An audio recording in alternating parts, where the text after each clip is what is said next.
안녕하세요. 오늘은 중소기업에서 일하는 분들이라면 한 번쯤 고민해봤을 복지에 대한 현실적인 이야기를 해보려고 합니다. 대기업은 복지가 좋습니다. 사내 어린이집, 헬스장, 연간 수백만 원의 복지 포인트, 해외 연수를 보내주는 경우도 있죠. 하지만 중소기업은 그런 복지를 제공하기 어렵습니다. 인력도 예산도 시스템도 다르기 때문이죠. 그래서 먼저 중요하게 생각해야 하는 건 단순히 복지의 양이 아니라 방향입니다. 질문 하나 드리겠습니다. 지금 내가 받고 있는 복지는 주변 친구들과 비교했을 때 어떤 수준인가요? 분명 안 좋다고 말하는 분들이 대부분일 겁니다. 하지만 아래 4가지를 확인해 보세요. 점심 식대가 나오나요? 생일에 선물이나 휴가가 있나요? 연차를 자유롭게 쓸 수 있나요? 건강검진, 경조사 지원은 잘 되어 있나요? 이런 기본적인 것들이 잘 갖춰져 있다면 놀랍게도 이미 평균 이상일 수도 있습니다. 우리나라 기업은 의무적으로 근로기준법에 정해진 복지를 제공하도록 되어 있습니다. 국민연금, 건강보험, 고용보험, 산재보험의 4대 보험, 퇴직금이나 퇴직연금, 연차나 출산휴가 같은 유급휴가, 최저임금 준수 등이 법적으로 제공해야 하는 기본적인 복지에 속합니다.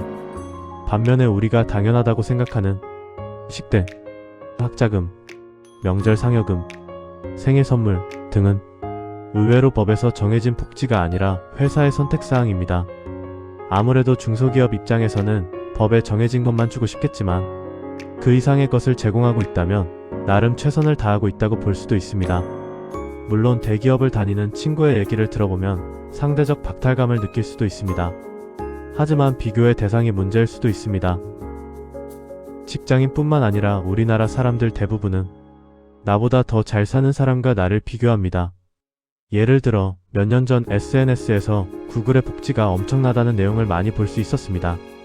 자유롭고 창의적으로 업무할 수 있는 사내 편의시설을 제공한다는 내용이었는데 만약 내가 그런 환경 속에서 직장 생활을 한다면 세계 최고의 인재들과 경쟁하면서 그런 편의시설을 사용할 여유가 얼마나 있을까요? 대기업들의 성과급도 마찬가지입니다. 비슷한 성과에 대해 중소기업보다 더 많은 보상을 주는 것은 확실합니다. 하지만 내 성과에 대한 결과는 기업의 규모에 따라 달라지기 때문에 나에게 돌아오는 보상도 규모가 달라지게 됩니다. 또 큰 규모의 회사에서 성과를 내기 위해서는 분명 그만한 노력과 업무의 강도를 요구합니다. 그래서 복지의 비교 대상을 단순히 더 좋은 것에만 한정한다면 항상 내 현재가 부족하게 느껴질 수밖에 없습니다. 내가 다니는 회사로 돌아와서 생각해봅시다. 우리 회사의 복지 환경이 몇 년째 그대로인가요? 네, 나쁜 회사입니다. 하지만 조금 다른 관점에서 생각해봅시다. 처음에도 말했듯 별거 아닌 복지라도 조금씩이나마 개선되고 있나요? 없던 제도가 생기거나 직원 건의를 반영해주고 있나요?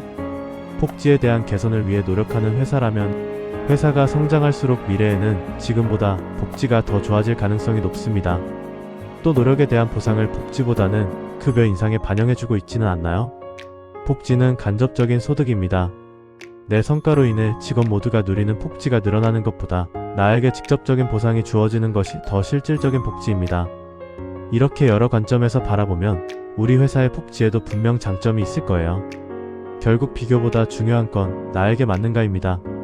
회사의 복지가 점점 나아지고 있다면 회사와 함께 성장할 수 있는 기회입니다. 복지가 적더라도 다른 보상이 있다면 나 개인에게 더 좋은 선택일 수도 있습니다. 이도저도 아니라면 이직 선택의 기준을 명확하게 해주는 척도라고 생각할 수도 있겠네요. 복지에 대해 여러분이 더 현명하게 선택하기를 바라며 다음 영상에서 더 좋은 이야기로 찾아오겠습니다.